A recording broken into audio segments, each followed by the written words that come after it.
আমরা এখন পড়বো হচ্ছে কিডনি কিভাবে ব্লাডের পিএইচটাকে কন্ট্রোল করে।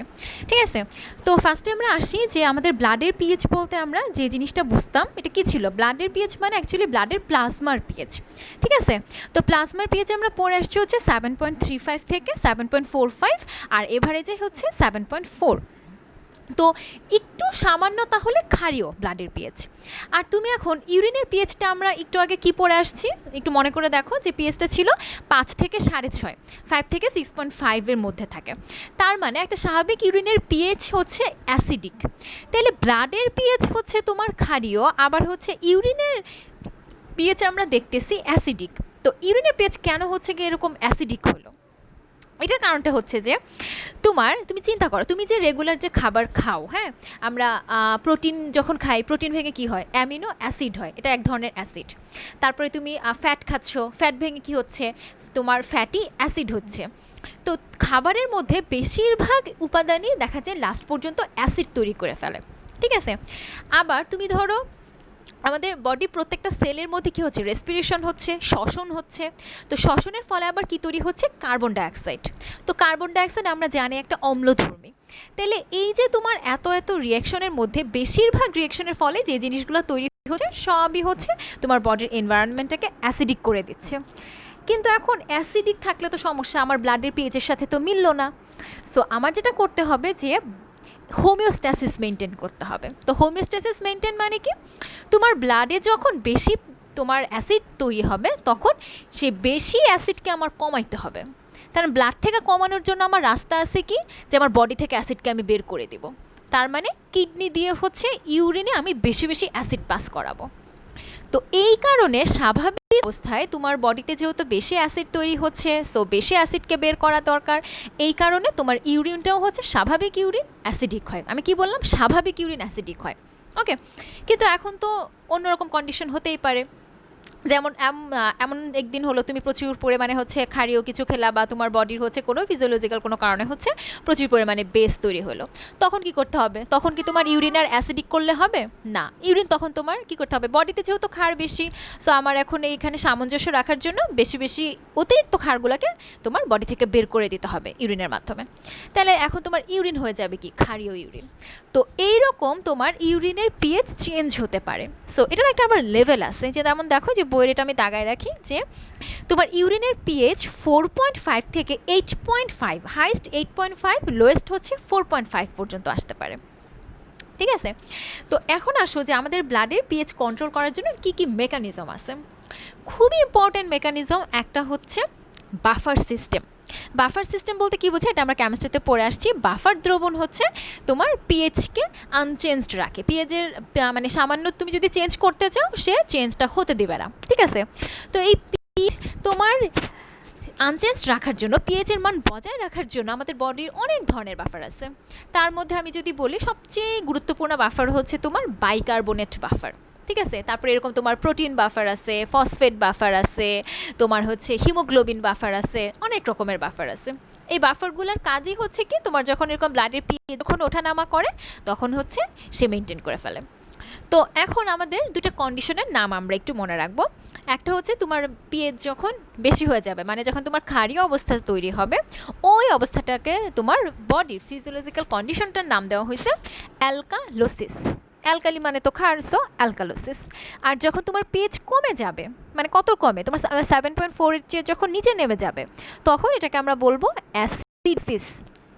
ঠিক আছে, তো এখন ধরো তোমার আমরা চিন্তা করলাম যে তোমার বডিতে অ্যাসিডোসিস হয়েছে, তার মানে তোমার বডিতে বেশি পরিমাণে অ্যাসিড তৈরি হয়েছে। সো এই এখন অ্যাসিডটাকে কমাইতে হবে। অ্যাসিড কমানোর জন্য তুমি একটু চিন্তা করো যে আমরা কি জানি, কার্বন ডাইঅক্সাইড হচ্ছে এক ধরনের অম্লধর্মী পদার্থ। তাহলে তোমার বডিতে যদি বেশি বেশি পরিমাণে কার্বন ডাইঅক্সাইড থাকে, সেটা তো অ্যাসিডিক হওয়ার পক্ষে আরও কাজ করতেছে, তাই না? সো আমি যদি বডি থেকে কার্বন ডাইঅক্সাইডগুলোকে বের করে দিতে পারি, সেটা কিন্তু তোমার বডিকে বেসিক হতে সাহায্য করবে। সো এখন যেটা করতে হবে, লাংস এই ক্ষেত্রে একটা খুবই গুরুত্বপূর্ণ ভূমিকা পালন করে। সে হচ্ছে রেসপিরেটরি রেট বাড়ায় দেয়। তোমার তোমার শ্বসনের হার বেড়ে গেলে কি হবে, তুমি বেশি বেশি নিঃশ্বাস ত্যাগ করবা, বেশি বেশি কার্বন ডাইঅক্সাইড ত্যাগ করবা, তার মানে তোমার বডি থেকে কিন্তু কার্বন ডাইঅক্সাইড বের হয়ে যাচ্ছে। ঠিক আছে, তাহলে এইটা এভাবে হচ্ছে লাংস প্রথমে কাজ করলো। লাংসের এসব কাজ টেস্ট দিয়েও দেখা গেল যে আর হচ্ছে না, মানে তোমার এত বেশি অ্যাসিডিসিস হয়ে গেছে যে আর মেনটেন হচ্ছে না। সো এখন একদম লাস্ট কেসে আসে হচ্ছে কিডনি। মানে কিডনি কিন্তু তোমার নর্মাল একটু পিএইচ এর ইমব্যালেন্স হলে কিন্তু কিডনি কিন্তু কাজ করবে না। কিডনি কাজ করে হচ্ছে তোমার একদম যখন অন্য আর কেউ মেনটেন করতে পারতেছে না, ফাইনালি গিয়ে হচ্ছে তোমার কিডনি কাজ করতে আসে। তো কিডনি কি করবে? কিডনির তোমার ওই যে গ্লোমেরুলাস পোরের তো একটা নির্দিষ্ট সাইজ আছে, তাই না? মানে গ্লোমেরুলাসের মধ্যে যে তোমার ব্লাড থেকে উপাদানগুলো ছেকে ছেকে ঢুকবে, সো তার পোরের চেয়ে বড় সাইজ হলে তো সে ঢোকাতে পারে না, তাই না? তো এখানে যেটা হয়, কার্বন ডাইঅক্সাইড কিন্তু অনেক বড় একটা মলিকিউল। সো বড় হওয়ার জন্য কার্বন ডাইঅক্সাইডটা তোমার রেনাল টিউবুলসের মধ্যে আসতে পারে না। তাহলে রেনাল টিউবুলসের মধ্যে যদি কার্বন ডাইঅক্সাইড না আসতে পারে, তাহলে এখন কার্বন ডাইঅক্সাইডকে সে কিভাবে বের করবে? এটা একটা কোয়েশ্চেন এখন। আচ্ছা, বের করার জন্য এখন হচ্ছে বিকল্প রাস্তা আছে। কি বিকল্প রাস্তা? সেটা হচ্ছে আমাদের কার্বন ডাইঅক্সাইড কিন্তু ব্লাডের মধ্যে দ্রবীভূত অবস্থায় থাকে। হ্যাঁ, এটা আমরা অধ্যায় 5-এ হচ্ছে সুন্দরমতো পড়বো কার্বন ডাইঅক্সাইড কিভাবে পরিবহন হয়। তো জাস্ট এখন একটু জেনে রাখো যে কার্বন ডাইঅক্সাইড দ্রবীভূত অবস্থায় থাকে। কিভাবে দ্রবীভূত অবস্থায় থাকে? প্লাজমার মধ্যে কি আছে? পানি আছে না? সো সেই পানিটা তোমাকে পানিটা যেটা বলতেছিলাম, সে পানিটা আর কার্বন ডাইঅক্সাইড একসাথে মিক্সড হয়ে যাবে। তাহলে carbon dioxide CO2 plus H2O মিলে কি হলো? Carbonic acid. ঠিক আছে, H2CO3 তৈরি হলো। এই এই অ্যাসিডটা হচ্ছে কিন্তু একটা দুর্বল অ্যাসিড। তো যদি কার্বন ডাইঅক্সাইড অবস্থায় যদি ঘুরে বেড়াইতো মুক্তভাবে, তাইলে তোমার বডি যে পরিমাণ ক্ষতি হইতো, তার চেয়ে দেখা যাচ্ছে যখন কার্বনিক অ্যাসিড হয়ে যাচ্ছে ক্ষতির লেভেলটা একটু কমে যাচ্ছে, মানে অ্যাসিডিটি কমে গেছে। তো এখন আসো তারপরে কি হবে? পরে কার্বনিক অ্যাসিডটা ভেঙে যায়। কার্বনিক অ্যাসিডকে ভাঙলে কি পাবো আমরা? হাইড্রোজেন আয়ন পাবো আর হচ্ছে বাইকার্বনেট আয়ন পাবো। তো এই বাইকার্বনেট আয়নটা হচ্ছে আমাদের গ্লোমেরুলাসে ঢুকতে পারে, তার মানে রেনাল টিউবুলসে আসতে পারবে হচ্ছে তোমার হাইড্রোজেনও আসতে পারবে, বাইকার্বনেট আয়নটাও আসতে পারবে, যেহেতু তোমার কার্বন ডাইঅক্সাইডের মতো বড় সাইজ তো আর নাই। ঠিক আছে, পোরের মধ্যে ঢোকার মতো সাইজ তার হয়ে গেছে। তো এখন কি হবে? এখন যেটা হবে, বডি কি অবস্থা? অ্যাসিডিক অবস্থা। তো এখন আমাদের হাইড্রোজেন কি তোমার হচ্ছে, আমরা জানি যে অ্যাসিড হচ্ছে হাইড্রোজেন আয়ন তৈরি করে। সো তুমি যদি হাইড্রোজেন আয়নকেও যদি বের করে দিতে পারো বডি থেকে, তাহলে হচ্ছে তোমার বডির অ্যাসিডিটি কমে যাবে। সো রেনাল টিউবুলসের মাধ্যমে তোমার হাইড্রোজেন আয়ন দেখা যাচ্ছে কালেক্টিং ডাক্টে বেশি বেশি করে জমা থাকতেছে। ইভেন এরকমও হচ্ছে, আমরা আমরা ইউরিন সৃষ্টির 3 নম্বর স্টেজে গিয়ে নামটা কি পড়ছিলাম? সক্রিয়ক্ষরণ বা তোমার কি বলে এটাকে, অ্যাক্টিভ সিক্রেশন। তো ওখানে কি কি হতো যে তোমার পেরিটিউবুলার ক্যাপিলারি থেকে আবার যেই উপাদানগুলা ওয়েস্ট বা হচ্ছে তোমার অপ্রয়োজনীয়, সেগুলো আবার রেনাল টিউবুলসে এসে ঢুকতো, তাই না? সংগ্রাহী নালিকাতেও ঢুকতো, আবার ডিস্টাল প্যাচানো নালিকা, হেনলি লুপ, এই জায়গাগুলোতেও এরকম সংক্ষরণ হইতো। তো এই হাইড্রোজেন আয়ন ধরো তোমার নর্মালি কিডনির মানে আমাদের রেনাল টিউবুলসে যে হাইড্রোজেন আয়ন ঢুকছে ওটা তো আছেই, আরও যদি তোমার বডিতে যদি এক্সট্রা যদি হাইড্রোজেন আয়ন থেকে থাকে, সেটাও তারপরে ফাইনাল স্টেজে গিয়ে এই পেরিটিউবুলার ক্যাপিলারি থেকে অ্যাক্টিভ সিক্রেশনের মাধ্যমে ঢুকে যাবে রেনাল টিউবুলসে। তারপরে সেটা কালেক্টিং ডাক্টের মধ্যে থাকবে, মানে কি তোমার ইউরিনে এখন হাইড্রোজেনের পরিমাণ বেড়ে গেল। ওকে, এখন তুমি চিন্তা করো, তাহলে আমাদের হাইড্রোজেন আয়নকে আমি বের করে দিতে পারলাম, তার মানে আমাদের বডির অ্যাসিডিটি একটু মেনটেন হচ্ছে। এখন আরও কি ভূমিকা রাখতেছে? এই যে বাইকার্বনেট আয়নটা ছিল, বাইকার্বনেট আয়নটা কি? এটা ক্ষারীয় না? তো তুমি যদি এই ক্ষারকে যদি আবার ব্লাডের মধ্যে ব্যাক করাইতে পারো, তাহলে কি অ্যাসিডিটি আরও মেনটেন হবে না? ওই যে অ্যাসিডের একটা ক্ষার আসছে, সো মিলে হচ্ছে সে নিউট্রালাইজ করার চেষ্টা করবে। ওকে, তাহলে এখন তোমাকে কি করতে হবে? এই বাইকার্বনেট আয়নকে তোমার এই রেনাল টিউবুলস থেকে আবার ব্লাডে ব্যাক করাই দিতে হবে। বুঝতে পারছো? মানে তোমার কার্বন ডাইঅক্সাইড ছিল, সেই কার্বন ডাইঅক্সাইডকে তো আমি ডিরেক্টলি বের করতে পারতেছি না, মানে তোমার যেগুলো রেনাল টিউবুলসের মাধ্যমে। এই কারণেই যে এত সব কাহিনী হচ্ছে। কি কাহিনী হচ্ছে? কার্বন ডাইঅক্সাইডটা কার্বনিক অ্যাসিড হয়ে যাচ্ছে, সেটা ভেঙে হাইড্রোজেন আর বাইকার্বনেট হয়েছে। হাইড্রোজেন আয়ন এটা তো আমাদের অ্যাসিডিক জিনিস, সো এটাকে আমি বের করে দিচ্ছি কালেক্টিং ডাক্টে ইউরিন দিয়ে। আর তারপরে যে বাইকার্বনেটটা যেটা রয়ে গেছে, এটা তো একটা ক্ষার, সো এটাকে আমি আবার ব্লাডে ব্যাক করাচ্ছি, মানে ওই রিঅ্যাবসর্পশনের মাধ্যমে আমি আবার পেরিটিউবুলার ক্যাপিলারিতে পাঠিয়ে দিচ্ছি। ঠিক আছে, এখন তুমি চিন্তা করো উল্টা কাহিনী, যে আমাদের বডিতে প্রচুর পরিমাণে হচ্ছে। আচ্ছা, এখানে আবার আরেকটা ব্যাপারও হতে পারে যে তোমার শুধু এই বাইকার্বনেটকে যে পাঠায় দেয় এরকম না, তোমার কিছু সে এক্সট্রা ক্ষারীয় জিনিস তৈরিও করতে পারে। ফর এক্সাম্পল অনেক যে অ্যামোনিয়াম আয়ন, ঠিক আছে, এগুলাকেও সে হচ্ছে ব্লাডে ব্যাক করায় দিতে পারে। মানে ব্লাডে ব্যাক করাবে কেন? কজ তোমার ব্লাডটা হচ্ছে কি অ্যাসিডিক, সো তুমি যদি বেশি বেশি যদি এখানে বেস আনতে পারো, ক্ষার আনতে পারো, তাহলে তো তোমার অ্যাসিডিটিটা নিউট্রালাইজ হয়ে যাচ্ছে। ঠিক আছে, আচ্ছা, এখন আমরা উল্টা কেস চিন্তা করি যে তোমার বডি অ্যালকালোসিস হয়ে গেছে। অ্যালকালোসিস মানে কি, তোমার বডির হচ্ছে পিএইচ এর মান বেড়ে গেছে, মানে বেশি বেশি ক্ষার তৈরি হয়েছে। তখন বেশি বেশি ক্ষার মানে আমি বলতে পারি যে হয়তোবা বাইকার্বনেটের পরিমাণ বেড়ে গেছে, অথবা হচ্ছে তোমার মানে হাইড্রোক্সিল আয়নের পরিমাণ বেড়ে গেছে, এগুলো বলতে পারি। তো এই বাইকার্বনেট যদি তোমার বডিতে বেড়ে যায় তখন কি হবে, এখানে তোমার বাফার সিস্টেম কিন্তু কাজ করতে পারে। কিভাবে কাজ করবে, তোমার এই যে হাইড্রোজেন যে আয়নগুলা মুক্ত অবস্থায় থাকে, সেই আয়নগুলা তোমার যদি এই মুক্ত বাইকার্বনেটের সাথে মিক্স হয়ে যায়, কি হয়ে যাবে, কার্বনিক অ্যাসিড হয়ে যাবে। তো দেখো আগে তোমার কার্বন কি ওটার নাম কি, বাইকার্বনেট, বাইকার্বনেটের পরিমাণ বেশি ছিল বলে বেসিক অবস্থা তৈরি হয়েছিল, কিন্তু যখন তোমার কার্বনিক অ্যাসিড হয়েছে তখন সেটা সামান্য পরিমাণে হলেও তো একটা অ্যাসিড, তাই না? সো এই যে তোমার এখন একটা অ্যাসিড তৈরি হইতেছে, তার মানে কি বেসিক অবস্থাটা আস্তে আস্তে অ্যাসিডিটির দিকে যাচ্ছে। ঠিক আছে, মানে একটা নিউট্রালাইজ একটা অবস্থা তৈরি করতেছে। তারপরে আবার আমরা যেরকম পড়ছিলাম না যে লাংস তোমার বেশি অ্যাসিডিটি যখন হয়েছিল তখন লাংসের রেসপিরেটরি রেট বাড়াই দিছিল। তো এখন উল্টা কাহিনী হবে, তোমার অ্যাসিডিটি সরি অ্যালকালোসিস যখন হবে তখন হচ্ছে কি রেসপিরেটরি রেট কমে যাবে। কমে গেলে কি হবে, তুমি বেশি বেশি কার্বন ডাইঅক্সাইড বডি থেকে বের হচ্ছে না, তার মানে ভেতরেই কার্বন ডাইঅক্সাইড রয়ে যাচ্ছে। তো অ্যাসিডিক জিনিস ভেতরে রয়ে গেলে কি হবে, সে ওই যে তোমার অ্যাসিডের বেস মিলে নিউট্রালাইজ করার চেষ্টা করবে, যেহেতু তোমার বডির মধ্যে আছে বেশি বেশি বেস। সো আমি যদি এখন বেশি বেশি অ্যাসিডকে রাখতে পারি তাহলে কি হবে, একটা নিউট্রালাইজ একটা অবস্থা তৈরি হবে। দেখো এখানে বইয়ের লাইনগুলো আমরা একটু পড়ি, একটু দাগাই দিই যে দেখো এখানে আমরা রক্তের প্লাজমার স্বাভাবিক পিএইচ 7.4। আচ্ছা বাফারটা কি, এটা তো আমরা জানি যে পিএইচ হচ্ছে কন্ট্রোল করবে, মানে পিএইচ এর পরিবর্তনকে সে প্রিভেন্ট করে। তারপরে হচ্ছে দেখো এই যে দেহে ক্ষারের চেয়ে অ্যাসিড বেশি উৎপন্ন হয়, হ্যাঁ, সো এটা আমরা মনে রাখবো। তো অ্যাসিডিটি কমানোর জন্য আমরা কি করতেছি, এই যে দেখো এই যে লেখা আছে যে কোষীয় শ্বসনে কার্বন ডাইঅক্সাইড যেটা তৈরি হচ্ছে কার্বনিক অ্যাসিডে কনভার্ট হচ্ছে, তারপরে সেটা হাইড্রোজেন আর কার্বনেট, হাইড্রোজেন কার্বনেট বা বাইকার্বনেট আয়ন তৈরি করতেছে। তারপরে দেখো যে শ্বাস প্রশ্বাসের হার বেড়ে যায়। পরে হচ্ছে বাইকার্বনেট আবার সে কি বাফার হিসেবেও কাজ করতে পারে।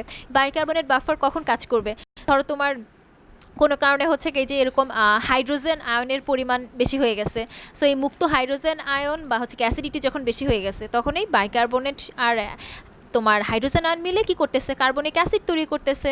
তো এখন তোমার তাহলে আমাদের হচ্ছে তোমার একটু হলেও তো সামান্য দুর্বল অ্যাসিড, তাই না? সো সে হচ্ছে এভাবে প্রিভেন্ট করতেছে। মানে এরকম অ্যাকচুয়ালি আরও অনেক রকম মেকানিজম আছে, তো আমরা জাস্ট একটু বইয়ের মতো করে একটু মনে রাখি।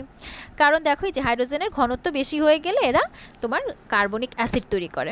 এই যে হাইড্রোজেনের ঘনত্ব বেশি থাকলে বেশি অ্যাসিডিটি, কিন্তু আমি যখন তোমার দুর্বল করে ফেলতেছি ঠিক আছে অ্যাসিডটাকে, তখন তো অ্যাসিডিটি একটু হলেও কমতেছে। ওকে, আচ্ছা তারপরে এই তো দেখো রক্তে বাইকার্বনেট ও ফসফেট, ফসফেট বাফার এভাবে কাজ করে অতিরিক্ত, হ্যাঁ।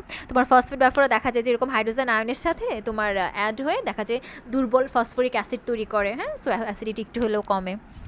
আচ্ছা তারপরে হচ্ছে গেল, আচ্ছা এই যে দেখো তোমার দুইভাবে কাজ করে, এটা বলতেছে তোমার অ্যাকচুয়ালি তোমার এখানে এভাবে আলাদা করে মনে রাখা দরকার নাই যে কোথায় কোথায় এইসব কাজ করে। আসলে দেখা যায় যে তোমার পিএইচ কন্ট্রোল এটা তোমার এক একটা আয়নের জন্য এক এক জায়গায়, কোনোটা তোমার ডিস্টালে, কোনোটা হচ্ছে কালেক্টিং ডাক্টে, তো এত কিছু ভাবে না মনে রাখলেও হবে, সমস্যা নেই।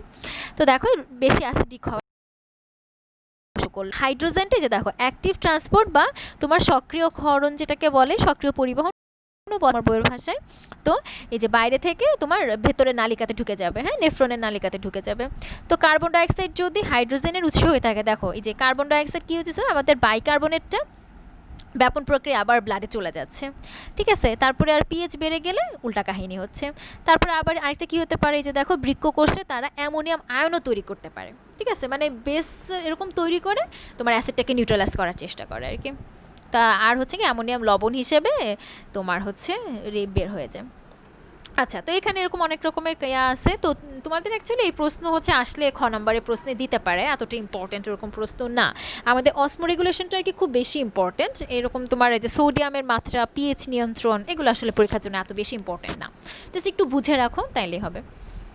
আচ্ছা তারপরে হচ্ছে এখানে কিছু ছবি দেখি আমার আছে মনে হয়, এই যে এখানে একটা ছবি আছে যে অ্যাসিড বেস ডিস্টারবেন্স, এখানে দেখাচ্ছে যে তোমার এটা হচ্ছে অ্যালকালোসিস অবস্থা হলে দেখো লাংস কি করতেছে, এই যে রেসপিরেটরি, আচ্ছা পয়েন্টার আনি, রেসপিরেটরি রেটকে হচ্ছে কমায় দিচ্ছে, ঠিক আছে। তো বডিতে তাহলে বেশি বেশি কার্বন ডাইঅক্সাইড থেকে গেল, তো কার্বন ডাইঅক্সাইডটা পানির সাথে মিলে এই যে কার্বনিক অ্যাসিড সেটা আবার হাইড্রোজেন আর বাইকার্বনেটে কনভার্ট হয়ে গেল। এখন এই যে বাইকার্বনেটটাকে কি করতে হবে, তুমি তোমার যেটুকু দরকার নেই সে তুমি পাঠায় তুমি হচ্ছে সিক্রেশন করে দিবা। আর হচ্ছে কি করবে, মেইনলি বাইকার্বনেটটা বডি রিজার্ভ করে রাখবে, যেহেতু তোমার সে একটা এখন বেসিক জিনিস, তাই না? সো এই বেসটাকে রিজার্ভ করে রাখবে যেন আচ্ছা সরি, এখানে তোমার উল্টাপাল্টা বলছি আমি লাস্টে, যে তোমার এটা যেহেতু অ্যালকালোসিস অবস্থা, তো বেশি পরিমাণে সে হচ্ছে বাইকার্বনেটকে বের করে দিবে, আর যেটুকু খালি বডির জন্য দরকার সে রিজার্ভ করে রাখবে, ঠিক আছে? যদি এটা অ্যাসিডোসিস অবস্থা হইতো, তাইলে সে হচ্ছে রিজার্ভ করতো বেশি আর ছেড়ে দিত হচ্ছে কম, ঠিক আছে? মানে বাইকার্বনেটটা কি, সে হচ্ছে একটা বেস, একটা ক্ষার। সো বডিতে যখন অ্যাসিডের পরিমাণ বেড়ে যাবে, সে বডির মধ্যে বেশি বেশি রিটেনশন করবে, বেশি বেশি জমা থাকবে, বের হবে কম। আর যখন তোমার বডিতে ক্ষার বেড়ে যাবে, সো এখন তো আর ওর তো আর বেশি থাকার তো থাকলে তো আরো সমস্যা, সো বের হবে সে বেশি বেশি, বডি রিজার্ভ থাকবে বডিতে কম। ওকে, আচ্ছা এটা উল্টাপাল্টা করো না। দেখো তারপরে হচ্ছে আরেকটা ছবি আছে, যেটাও একটা নর্মাল ছবি, যে দেখাচ্ছে যে তোমার পিএইচ কমে গেলে, অ্যাসিডোসিস অবস্থা হলে, যে তোমার অ্যাকচুয়ালি অ্যাসিডোসিস অ্যালকালোসিস এগুলো বোঝার জন্যও বিভিন্ন জায়গায় রিসেপ্টর আছে। তারপরে কি হবে, যে তোমার রেসপিরেটরি রেট বাড়ায় দিচ্ছে, তো কার্বন ডাইঅক্সাইড বেশি বেশি বের হয়ে যাচ্ছে, তো ব্লাডে কার্বন ডাইঅক্সাইড কমে যাচ্ছে, তাহলে ব্লাডে কার্বনিক অ্যাসিডের পরিমাণও কমে যাচ্ছে, সো আলটিমেটলি তোমার পিএইচ কি হচ্ছে, বেড়ে যাচ্ছে, ঠিক আছে? তারপরে দেখো অ্যালকালোসিসেও সেম, এই যে তোমার ফার্স্টে রিসিপ্টরগুলো দিয়ে রিসিভ করলো, তারপরে উল্টা কাহিনী, রেসপিরেটরি রেট এখানে বাড়ছিল, এখানে কমে গেছে। তারপর কার্বন ডাইঅক্সাইডটা কি তাহলে তোমার বেশি ব্লাডে থাকবে, তারপরে ব্লাডে কার্বনিক অ্যাসিডের পরিমাণ বাড়বে, তো কার্বনিক অ্যাসিডের পরিমাণ বাড়লে তোমার হচ্ছে এখানে পিএইচটা হচ্ছে কমে যাচ্ছে। আলটিমেটলি কি হচ্ছে, তোমার হোমিওস্ট্যাসিসটা মেনটেন হচ্ছে। আমাদের মেইন উদ্দেশ্য হচ্ছে কি হোমিওস্ট্যাসিস, মানে ব্যালেন্সটাকে মেনটেন করতে হবে। তারপর এখানে ছবির মধ্যে দেখাচ্ছে যে এটা হচ্ছে আমাদের সেই রেনাল টিউবুলস, এই পাশে হচ্ছে ধরো ব্লাড বা পেরিটিউবুলার ক্যাপিলারি ধরে নাও, আর এই পাশে হচ্ছে আমাদের কালেক্টিং ডাক্ট, যেখানে আর কি ইউরিনটা ডেভেলপ হচ্ছে। তো এখন ধরো তোমার ব্লাডের মধ্যে তোমার হচ্ছে কি যে অ্যাক্টিভ সিক্রেশন হয় না, ধরো ব্লাডের মধ্যে অ্যাসিডিটি বেড়ে গেছে, এখন অ্যাক্টিভ সিক্রেশনের মাধ্যমে হাইড্রোজেন হচ্ছে এই রেনাল টিউবুলসে চলে আসছে, তারপর সেখান থেকে ইউরিনে চলে যাবে। তারপর এখন ধরো তোমার বডিতে ধরো সোডিয়ামের পরিমাণ কমে গেছে, তখন কি হবে, তোমার এইখান থেকে তোমার এই কালেক্টিং ডাক্ট থেকে সোডিয়াম হচ্ছে ব্লাডে আবার ব্যাক করবে। তারপর ধরো এখানে হচ্ছে আবার ব্লাডে হচ্ছে তোমার বেস কমে গেছে, ঠিক আছে? বা ব্লাডে বেস কমে যাওয়া যেই কথা, আর হচ্ছে কি অ্যাসিড হয়ে যাওয়া একই তো কথা, অ্যাসিডিক হয়ে যাওয়া। তো ব্লাডে ধরো অ্যাসিডিটি বেড়ে গেছে, তো এখন সেটাকে নিউট্রালাইজ করার জন্য এই রেনাল টিউবুলস থেকে কার্বনিক বাইকার্বনেট আবার চলে আসতেছে ব্লাডে, ঠিক আছে? তো এরকম হচ্ছে এখানে ইয়াও কাজ করে, এগুলাও আছে, আর বিভিন্ন আয়ন টায়ন কাজ করে। তো আচ্ছা এটুকুই হচ্ছে, তো আশা করি এই জিনিসগুলা মানে ব্যাপারগুলা খুব সহজ, কিন্তু একটু বোঝার আছে, হ্যাঁ ঠিক আছে, বুঝতে পারছেন আর আশা করি। আচ্ছা একটা ভিডিও আমি একটু দেখান, টেডের একটা ভিডিও ছিল ভালো আমার কাছে, একটু দাঁড়াও।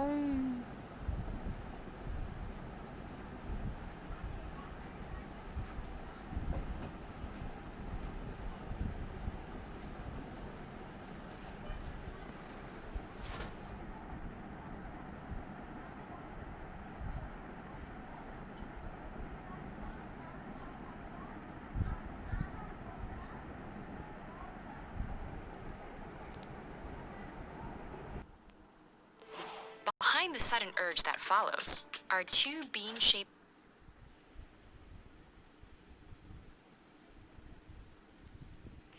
আচ্ছা এই ভিডিওটা আমরা একটু দেখি, হ্যাঁ organs that work as fine-tuned internal wait.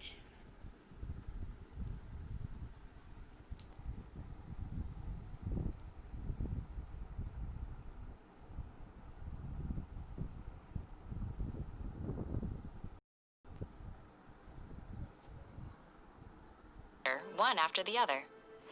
Behind the sudden urge that follows are two bean-shaped organs that work as fine-tuned internal sensors. They balance the amount of fluid in your body, detect waste in your blood, and know when to release the vitamins, minerals, and hormones you need to stay alive.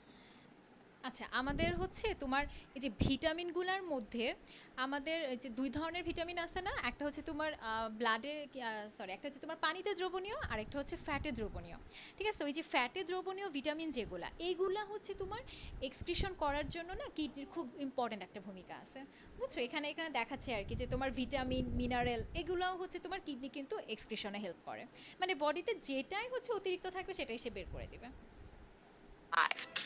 Say hello to your kidneys. The main role of these organs is to dispose of waste products and to turn them into urine. The body's 8 liters of blood pass through the kidneys between 20 and 25 times each day. আচ্ছা, আরেকটা information আর কি একটু বলে দেই, এটা হচ্ছে তোমার এমসিকিউতে চলে আসে, যে আমরা পড়ছিলাম না যে গ্লোমেরুলার ফিল্ট্রেশন, এই জিনিসটা হচ্ছে তোমার লাস্টে হচ্ছে 125 মিলিলিটার হচ্ছে প্রতি মিনিটে তৈরি হচ্ছে, ঠিক আছে? তো এইটাই তোমার পরীক্ষায় এমসিকিউতে এভাবে দেয় যে জিএফআর এর পরিমাণ কত। জিএফআর এটার ফুল ফর্ম হচ্ছে গ্লোমেরুলার ফিল্ট্রেশন রেট। তো এটা একটু মনে রাখতে হবে আমাদের, হ্যাঁ, জিএফআর এর পরিমাণ হচ্ছে তোমার গ্লোমেরুলার ফিল্ট্রেশন রেট, পরিমাণটা কত হবে তাহলে 125 মিলিলিটার বা 125 সিসি পার মিনিটে, ঠিক আছে? এটা মানে এমসিকিউতে জিএফআর কথাটা দেখে মানে প্যাচ লাগাও না, ঠিক আছে? শুধু আসতে পারে গ্লোমেরুলার ফিল্ট্রেশন আর পরিমাণ কত, অথবা এভাবে জিএফআর কত, এটা আসতে পারে। মানে রেট যেহেতু ওটা জাস্ট পার মিনিটটা তোমার হচ্ছে এককের মধ্যে লিখতে হবে। আর নর্মালি আমরা হচ্ছে শুধু বলি যদি গ্লোমেরুলার ফিল্ট্রেশনের পরিমাণ 125 সিসি, তখন আর পার মিনিটটা লিখি না, বুঝছো? আচ্ছা, তারপর এখানে আরেকটাও একটা এমসিকিউ আছে, এগুলো অন্য বইয়ের, যে তোমার আমরা 1200 মিলি ব্লাড পড়ছিলাম, তাই না? তোমার হচ্ছে ঢুকতেছে 1 মিনিটে কিডনিতে। আর হচ্ছে তোমার আরেকটা ইনফরমেশন আছে যে ফ্লুইড এরকম সে তোমার ফিল্ট্রেশন করে, দেখা গেছে যে 180 লিটারের মতো সে তোমার কিডনি হচ্ছে আমাদের ফ্লুইড তোমার করে ফিল্ট্রেশন করে আর কি, বুঝছো? মানে একদম ফ্লুইড বলতে এখানে ব্লাড থেকে শুরু করে মানে সারা দিনে বুঝাচ্ছে, ঠিক আছে? সারা দিনে হচ্ছে তোমার দেখা গেছে ইউরিন তৈরি হচ্ছে কত, মাত্র 0.5 থেকে 2.5 লিটার, কিন্তু এই 0.5 থেকে 2.5 লিটার ইউরিন তৈরি করার জন্য তাকে ফিল্ট্রেশন করা লাগতেছে সারাদিনে 180 লিটারের মতো ফ্লুইডকে, বুঝছো? Meaning that together, these organs filter about 180 liters every 24 hours. The ingredients in your blood are constantly changing as you ingest food and drink, which explains why the kidneys need to be on permanent duty. Blood enters each kidney through arteries that branch and branch until they form tiny vessels that entwine with special internal modules called nephrons. In each kidney, আমি একটু মনে করাই দেই যে গ্লোমেরুলাসের speciality কি ছিল, সে এক ধরনের ক্যাপিলারি, কিন্তু তার দুই দিকেই হচ্ছে আর্টারি, ঠিক আছে? আর যে তোমার পেরিটিউবুলার ক্যাপিলারি যেটা, এটা কিন্তু আবার নর্মাল ক্যাপিলারি, তোমার এক পাশে আর্টারি আরেক পাশে হচ্ছে ভেইন ধমনী বা আরেক পাশে শিরা। 1 million of these nephrons form a powerful array of filters and sensors that carefully sift through the blood. This is where we see just how refined and accurate this internal sensing system is. To filter the blood, each nephron uses 2 powerful pieces of equipment, a blob-like structure called a glomerulus, and a long stringy straw-like tubule. The glomerulus works like a sieve, allowing only certain ingredients, such as vitamins and minerals, to pass into the tubule. Then, this vessel's job is to detect whether any of those ingredients are needed in the body. If so, they're reabsorbed in amounts that the body needs so they can circulate in the blood again. But the blood doesn't only carry useful ingredients. It contains waste products too, and the nephrons have to figure out what to do with them. The tubules sense compounds the body doesn't need, like urea, left over from the breakdown of proteins, and redirects them as urine out of the kidneys and through 2 long sewers called ureters. These tubes empty their contents into the bladder to be discharged, ridding your body of that waste once and for all. There's water in that urine too. If the kidney detects too much of it in your blood, for instance, when you've chugged several glasses at once, it sends the extra liquid to the bladder to be removed. On the other hand, low water levels in the blood prompt the kidney to release some back into the bloodstream, meaning that less water makes it into the urine. This is why urine appears yellower when you're less hydrated. By controlling water, your kidneys stabilize the body's fluid levels. But this fine balancing act isn't the kidney's only skill. These organs have the power to activate vitamin D to secrete. আচ্ছা, এটা তোমাদের বইয়ে লেখা নাই যে আমাদের actually হচ্ছে vitamin D, আমরা খালি জানি যে সূর্যের আলোর উপস্থিতি হচ্ছে ভিটামিন ডি তৈরি হয়, কিন্তু খালি কিন্তু এখানে তোমার সূর্যের আলো থাকলেই হয় না, তোমার হচ্ছে অ্যাকচুয়ালি এখানে ভিটামিন ডি অ্যাক্টিভেশন হওয়ার জন্য অনেকগুলা প্রসেস আছে। তো ওখানে দেখা যায় যে একদম লাস্ট পর্যায়ে গিয়ে কিডনি থেকে হচ্ছে তোমার একটা এনজাইম আসে, যেটা হচ্ছে তোমার ওই ভিটামিন ডি কে অ্যাক্টিভ করতে সাহায্য করে, বুঝছো? মানে তোমার এটা অনেক পথ ঘুরে আসে, বুঝছো? ফার্স্টে তোমার স্কিনে কিছু অ্যাক্টিভেশন হবে, তারপর হচ্ছে তোমার তোমার লাংসে যায়, সরি লিভারে যায়, তারপর হচ্ছে গিয়ে কিডনিতে আসে, এরকম বিভিন্ন জায়গায় আর কি ঘুরে টুরে লাস্টে গিয়ে ভিটামিন ডি অ্যাক্টিভ হয়। ওকে, A hormone called renin that raises blood pressure, and another hormone called erythropoietin, which increases এরিথ্রোপয়েটিনের নাম কিন্তু আমরা পড়ে আসছি। হ্যাঁ, এটা কি করবে, আরবিসি তৈরিতে সাহায্য করবে, মানে এরিথ্রোপয়েসিস করবে, এটা কিডনির একটা খুব ইম্পর্টেন্ট একটা ভূমিকা। ওকে, red blood cell production. Without the kidneys, our bodily fluids would spiral out of control. Every time we ate, our blood would receive another load of unsifted ingredients. Soon, the buildup of waste would overload our systems and we'd expire. So each kidney not only keeps things running smoothly, it also keeps us alive. Lucky then that we have two of these magical beans. আচ্ছা, তো বুঝতে পারছো আশা করি। Next ক্লাসে তাহলে কিডনির ওই ডিজিজগুলা পড়বো। হ্যাঁ, ডিজিজ আর হচ্ছে কিভাবে তোমার প্রতিকার প্রতিরোধ করতে হয় ওই জিনিসগুলা। ওকে, আল্লাহ হাফেজ।